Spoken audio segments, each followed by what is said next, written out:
Hello everyone, in this video I'm going to show you how to enable paid partnership label on Instagram. So if you're a content creator and you look forward to partnership with other content labels on Instagram, or to check if you're eligible for branded content on Instagram, here's how you can get it done.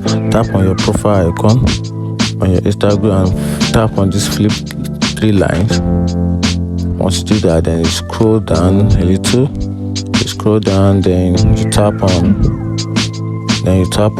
account type and tools.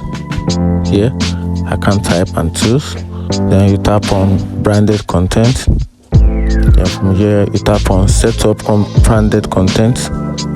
Then you tap on enable, and then you can now see that you can now use branded content. And if you want more of this, you can simply follow the next step and check through on how to use these tools on Instagram. If you find the video helpful, like and follow for more. Thank you.